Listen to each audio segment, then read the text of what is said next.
viens tout juste de rentrer du stade et laissez-moi vous dire qu'on a assisté à la plus grande performance de l'histoire en finale de Ligue des Champions. Celui qui n'est pas d'accord avec ça, swipe, passe à l'autre vidéo. La manière dont le Paris Saint-Germain a dominé cette rencontre montre qu'une seule chose, c'était la meilleure équipe sur le terrain et c'est l'équipe la plus méritante qui a remporté. Le football a été respecté tout simplement. En fait, tout d'abord, tirons notre chapeau à ce monsieur-là.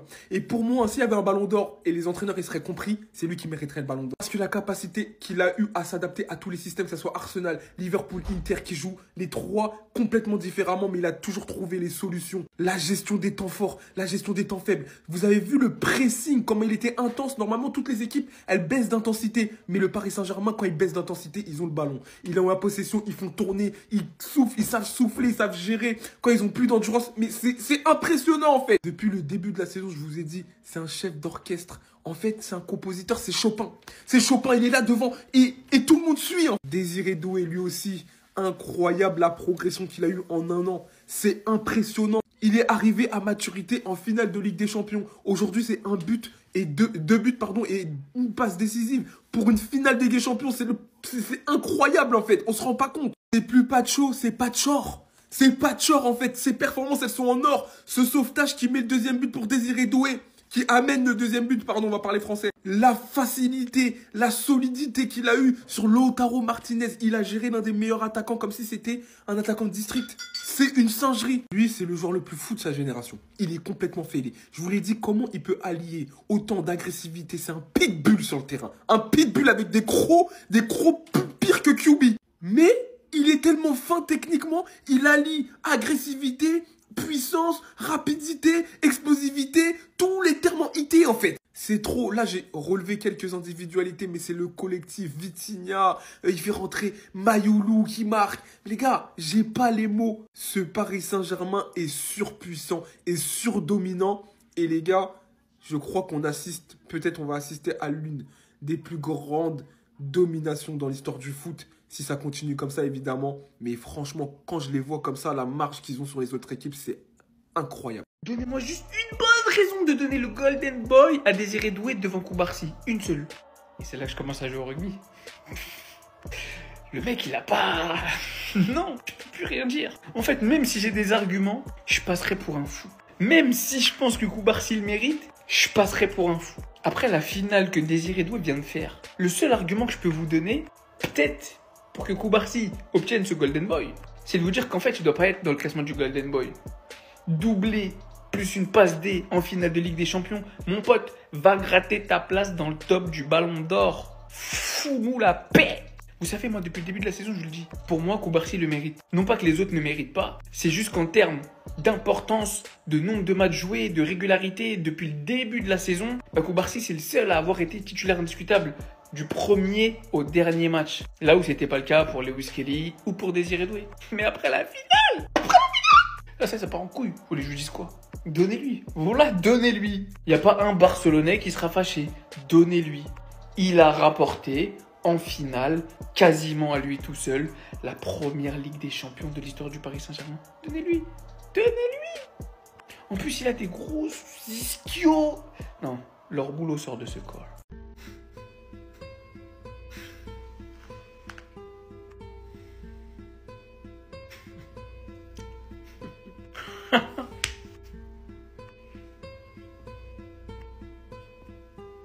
Tout ça pour ça. Tout ça pour ça. Une remontada, un but à la 95e pour se faire casser les fesses. 5-0 en finale. T'as enlevé le ballon d'or à Lamine Yamal. La qualification au Barça en finale de Ligue des Champions. Le plus grand match de ta vie pour t'en prendre 5 en finale dans le tarpé. Toi, quand c'est pas Gérard Martin en face. Oh mon Dieu. Il s'est fait gainer par Gvara. Ballon d'or, on m'a dit. Ballon d'or. Si l'Inter remporte la Ligue des Champions, Lautaro mérite le ballon d'or. Avec le début de saison qu'il a fait. Juste parce qu'il est parti célébrer avec les fans et qu'il a fait comme ça et qu'il avait une célébration pleine d'aura en photo. Lui, je le toucherai pas. Hein. Vous m'aurez pas. C'était peut-être le meilleur joueur d'Inter ce soir. Je veux pas faire les grilles. Hein. Mais quand tu vois l'équipe qui t'a sorti en prendre 5 cartouches dans le bal-trou, ça fait mal. Il était en finale de Ligue des Champions? Ou il était au Five? Ou il était au centre d'entraînement? Hein? J'arrive plus à comprendre en fait. Vous voyez Désiré Doué, il est plus dans son RP Neymar, il est plus dans son RP je sais pas quoi, il est dans son RP Désiré Doué. Il écrit sa propre histoire. Première finale de Ligue des Champions et il réalise peut-être l'une des plus grandes performances en finale de l'histoire de la Ligue des Champions. Déjà sur le premier but, il est impliqué 140. Sa capacité à se mouvoir dans les petits espaces tout en restant en jeu et ne pas se mettre hors jeu pour la passe parfaite de Vitinha. Il se retourne, il trouve une solution parce qu'il y a toujours deux solutions minimum dans la surface. Pour Hakimi qui marque première passe D, tu te dis c'est fini? Non, c'est pas fini. Plein de spontanéité, dès qu'il reçoit le ballon, il se pose pas de questions, l'insouciance de sa jeunesse ou juste le culot, poitrine, reprise de volée. Di Marco, il est complètement... Mais Di Marco, on parle de sa performance aussi parce qu'on félicite beaucoup le PSG, mais l'Inter, mon Dieu, la performance qu'ils ont pondue. Bref, il finit par marquer un but, une passe D, on se dit c'est fini, c'est pas fini avec Doué, jamais. Et il finit sa performance XXL avec ce face-à-face, mais tellement bien négocié, premier poteau, la frappe rasante, absolument rien à dire. Simplement de prendre le Golden Boy à Koubarsi. Et moi, je le disais depuis le début, même sans cette finale, je le donnais à Doué, mais là, il a tout simplement écrit son nom sur le trophée. Il n'y a absolument plus aucun débat. Et là, je le dis, il vient de rentrer dans une sphère où on peut commencer à le comparer à Yamal. J'ai pas peur de le dire. Moi, j'attendais une performance de ce niveau-là dans un gros moment. Il nous l'a fait et c'est pas fini. Il n'est qu'au début de sa carrière. Franchement, Doué, rien à dire. Vous verrez pas plus belle image ce soir. J'ai tout donné. Je voulais trop ça. On a souffert. Ça fait 12 ans. On nous voulait trop ça. C'est fort Sydney. Regardez, ce sont les deux survivants de la finale de 2020. Je suis pas parisien, mais ça m'a tellement ému de voir ça. Mais qui méritait plus la première Ligue des Champions, de soulever cette première Ligue des Champions au Paris Saint-Germain que Marquinhos et Kimpembe? Ça n'existait pas quelqu'un qui méritait plus que eux deux. Des soldats, ils ont porté tous les échecs sur leurs épaules, en particulier Marquinhos, qui a été beaucoup plus mis en avant. Kimpembe, qui a traversé des périodes mais tellement difficiles dans sa carrière, les blessures à répétition, pour pouvoir voir ça.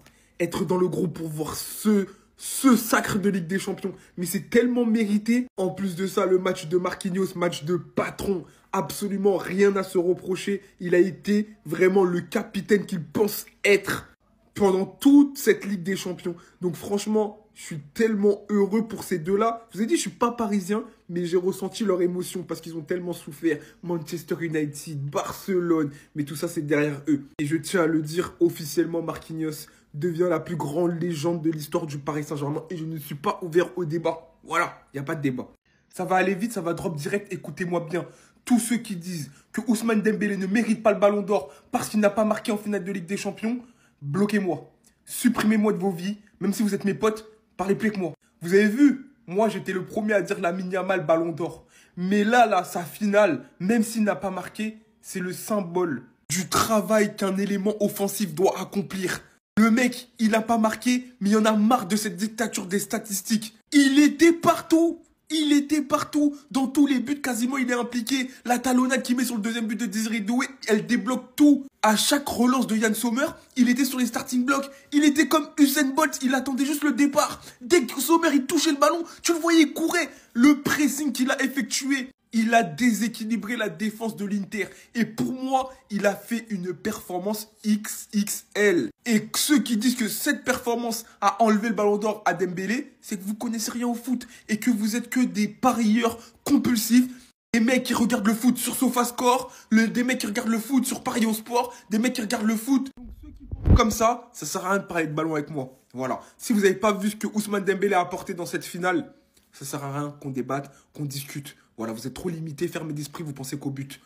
Ça devient chiant, hein. Franchement, même quand il est pas là, ça parle de lui, ça parle de lui, ça parle de lui. Je suis pas là pour prendre sa défense ou quoi, mais les gars, alors je veux bien les déclarations qu'il avait eues sur le club, tout ça, y a pas de souci, peut-être qu'il aurait pas dû les dire, même à l'époque on le disait. Je veux bien que c'est pas votre joueur préféré, je veux bien que c'est pas le mec qui a été le plus exemplaire au club, je veux bien qu'il vous a pas fait gagner la Ligue des Champions, de toute façon une Ligue des Champions ça se gagne pas tout seul, mais les gars, il y en a franchement, même quand vous gagnez une Ligue des Champions, il y en a, ils viennent de gagner la Ligue des Champions, ils parlent plus d'Mbappé Que de la Ligue des Champions, c'est normal ou pas? Franchement, mais il y a que moi que ça dérange. Je veux bien, Mbappé et le PSG, c'est pas l'amour fou, on le sait tous, on est tous au courant. Ceux qui se moquent un petit peu, qui le charrient, y a pas de souci, ça c'est normal. Mais il y en a, vous en faites trop, surtout que le mec, il vous félicite, il met un message, il met bravo Hakimi, il met du respect sur Hakimi, il met du respect sur le PSG. Même tu me dis c'est de la communication, c'est hypocrite, même il l'a quand même fait. Et surtout, mais faut pas oublier ce que Kylian Mbappé il a fait dans votre club les gars. Faut pas être ingrat. Quand même sur les dernières années, que ce soit Ligue des Champions, championnat, ce que vous voulez, votre meilleur joueur ça reste Kylian Mbappé. Autant s'il est pas là, il y a pas les Ousmane Dembélé, il y a pas les Kvara, il y a pas les Barcola, il y a pas les Désiré Doué, il y a pas tout ça. Donc je suis d'accord que par exemple un mec comme Dembélé vous le portez plus dans votre cœur.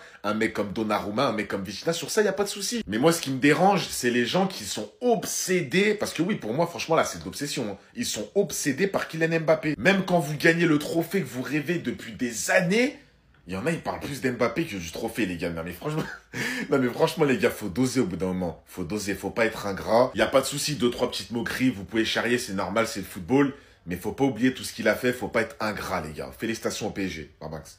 Cette photo-là, ma parole que c'est une leçon. Vous voyez à quel point se concentrer uniquement sur des stars, ça peut être très dangereux. Et attention, en vrai de vrai, au PSG, ça a été plus que dangereux. Ils se sont pris des humiliations. C'était carrément choquant de voir Neymar, Mbappé, Messi dans la même équipe réunie. Nous, les fans de foot derrière la télé, on s'est dit mais ça va être un truc de fou. Mais en vrai de vrai, sur les dernières années, on s'est tous rendu compte d'une chose. Un collectif comme celui du PSG actuellement, avec les joueurs que vous voyez derrière moi, ça lave, mais ça lave. Et encore, lave c'est un petit mot, hein. Ça lave un projet star. Parce que se concentrer sur des individualités, prendre des stars et les balancer comme ça dans une équipe sans projet, ça sert à rien. Aujourd'hui, le PSG, avec un Ousmane Dembélé qui a quitté le Barça, qu'on annonçait comme finito, des mecs comme Désiré Doué qui a 3 ans, personne le connaissait, des mecs comme Vitinha, pareil, il y a 4-5 ans, personne savait c'était qui. Et bah franchement, ils ont su transformer un PSG avec des stars qui se foutaient la honte devant toute l'Europe en une machine de guerre. En une équipe qui met des leçons de football. Et cette année, on l'a vu. Liverpool, Arsenal, Inter Milan en finale. Ils ont fait qu'une bouffée du championnat encore une fois, tout en proposant un jeu exceptionnel. Un mec qui va sûrement gagner le Ballon d'Or, un mec qui va sûrement être Golden Boy, un mec qui va sûrement être top 30 Ballon d'Or. Je parle même pas de Donnarumma, d'Hakimi. Mais moi, je suis content parce qu'aujourd'hui, ça montre à tout le monde que le collectif, c'est plus important. Et il y a même pas encore un an de ça, ils nous disaient le contraire. Là, aujourd'hui, tout le monde est conscient. Je sais pas comment expliquer, hein, mais cette photo, elle a trop un flot de Ballon d'Or, en fait. Putain, mais je voulais que ce soit Yamal, moi. Je voulais que ce soit Yamal. Mais au bout d'un moment, on peut pas nier. Certes, chacun ses goûts. Il y a des sensibilités différentes. Il y a des supporters différents. Mais il y a une seule chose qui doit regrouper tous les fans de foot, les gars, je le dirai toujours, c'est l'objectivité. Parce que là, j'ai vu des commentaires et j'ai vu des avis, c'est pas normal. Dire que Ousmane Dembélé ne mérite pas le Ballon d'Or, c'est mentir. Tu veux qu'il fasse quoi de plus, en fait? Non, mais la vérité, les gars. Même quand tu regardes la saison des joueurs autour, tu veux qu'il fasse quoi de plus? Le mec, il gagne la Ligue 1, il gagne le triplé avec le PSG, il gagne la Ligue des Champions, la première Ligue des Champions de l'histoire du PSG. Statistiquement, c'est la meilleure saison de sa carrière. Collectivement, c'est la meilleure saison de sa carrière. Alors, même moi, les gars, Yamal m'a plus impressionné. Il y en a énormément dans cette logique-là. Yamal m'a plus impressionné devant la télé. Mais si Dembélé prend le Ballon d'Or, ce sera mérité. Ouais, tu ne peux... Mais c'est impossible de dire que c'est pas mérité, les gars. C'est un remake de Benzema 2022. Alors, Benzema 2022, c'est quand même plus fort, je pense. Mais c'est un remake. C'est le mec, cette année, tu ne peux pas l'arrêter. Pousse-toi, il est en mission. Même ce soir, en finale, il y en a, ils disent, ouais, il a pas marqué. Mais vous êtes sérieux, les gars? Le mec, son équipe, il gagne 5-0. Il te met un doublé de passes décisives. Donc, il pense au collectif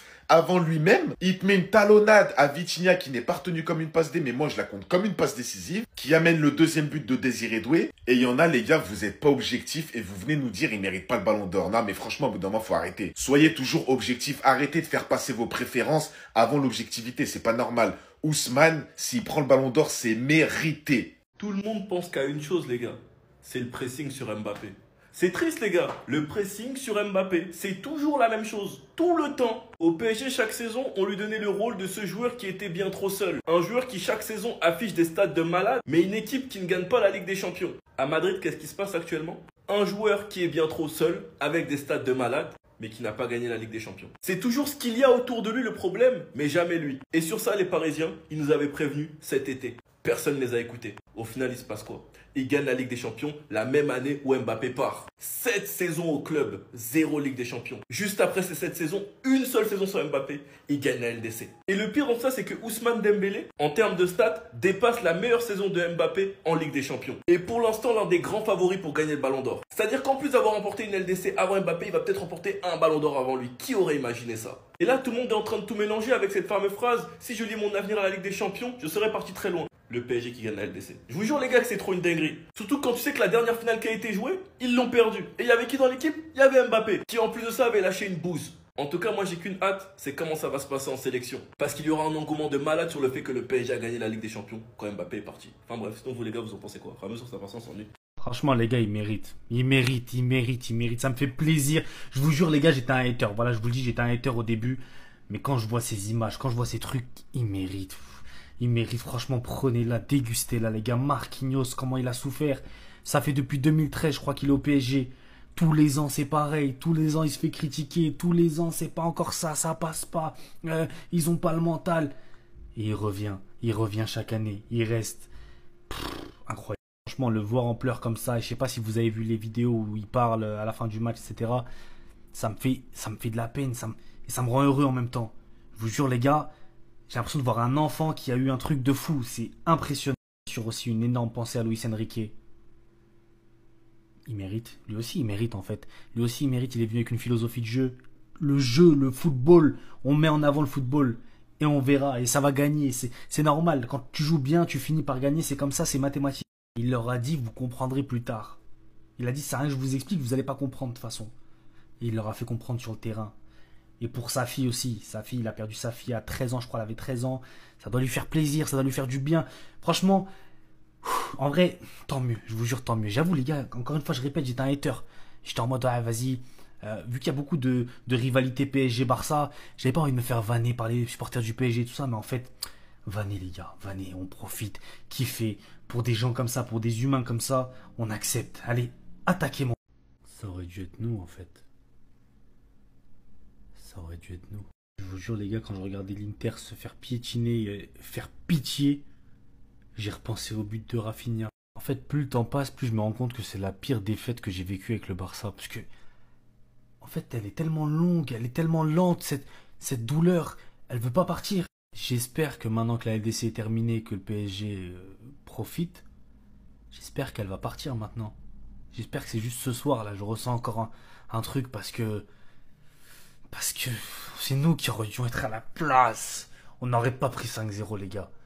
Il y aurait eu 5-5, 6-5, il y aurait eu un truc chelou, il serait passé. Il y aurait eu le match du siècle, mais on n'aurait jamais pris 5-0.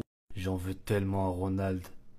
Alors, tout est de ta faute, je m'en fous, je whippine tout encore, les gars. Je reparle du Barça alors qu'ils n'ont pas joué, je m'en fous.